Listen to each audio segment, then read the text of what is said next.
इन्हीं roll over की तस्वीर को झांकते हुए क्या थीम्स इस नवंबर सीरीज के लिए इमर्ज हो रही हैं, कहाँ नजर रहेगी? बिल्कुल, देखिए मैं रोल ओवर एनालिसिस पढ़ रहा था। हाँ। और उसमें जो मुझे डेटा मिला है थोड़ा सा आपको बता देता हूँ। हाँ। सरकारी बैंकों में सबसे मजबूत रोल ओवर हुआ, ओके। पीएसयू बैंक्स में।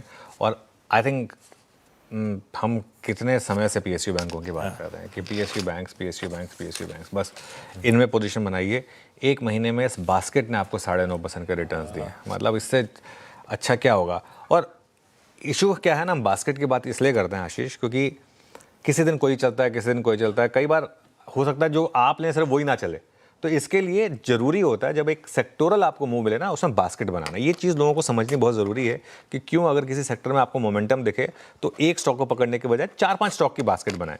क्योंकि उससे होगा क्या, अगर कोई एक स्टॉक आपका नहीं चलेगा, फॉर एग्जाम्पल आप इंडियन बैंक का चार्ट देखिए एक महीने का, मेरे ख्याल से शायद सबसे स्ट्रांग वो रहा था एक महीने में।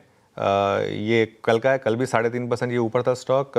ये देखिए ये अब 18% ऊपर है। अब अगर एक बैंक 18% ऊपर है और इंडेक्स 9% ऊपर है तो मतलब कोई ना कोई ऐसे स्टॉक भी रहे होंगे जो नहीं चले होंगे या 1-2% चले होंगे।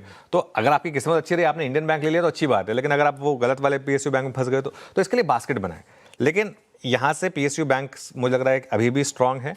वो एफडीआई वाली न्यूज़ बड़ी है और डिप्स में ऐड करें यहाँ पर कैपिटल गुड्स, एनबीएफसीज और मेटल्स। ये एक और कुछ और सेक्टर्स हैं जहाँ अच्छे रोल ओवर्स हुए हैं, इनमें पोजीशन बनाएं। New age stocks, real estate और टेलीकॉम, यहाँ पर भी अच्छे रोल ओवर्स हैं। सीमेंट और एफएमसीजी सेक्टर्स हैं, दो सेक्टर्स जहाँ पर रोल ओवर्स थोड़े से ख़राब हैं। कुछ स्टॉक्स बता देते हैं जहाँ पर मुझे लग रहा है कि रोल ओवर के हिसाब से, प्योर रोल ओवर एनालिसिस के हिसाब से सबसे शानदार rollovers with roll cost हुए हैं। वो हैं bank of India, Punjab national bank, Grasim, Paytm, Indus tower और फिनिक्स मिल्स। कुल मिलाकर ये 6 स्टॉक्स हैं जो मुझे समझ में आ रहे हैं रोल ओवर का डेटा देखकर। और थोड़ा मैं हेमंत ठुकराल जी का भी शुक्रिया करना चाहता हूँ क्योंकि थोड़ा सा मैंने उनसे भी हेल्प ली थी डेटा को लेकर। तो ये कुल मिलाकर कुछ स्टॉक्स हैं जिन पर आपकी आज नज़र होनी चाहिए। परफेक्ट। ये है ब्यूटीफुली रोल ओवर की पूरी कहानी आपके सामने। कौन कौन सी थीम्स, कौन से स्टॉक्स आप इस नई नवंबर सीरीज में अपने रडार पर रख सकते हैं। इनमें से कई सारों पे तो हम अक्टूबर से ऑलरेडी बेट कर रहे हैं और पुख्ता होती वो बेट नवंबर के लिए।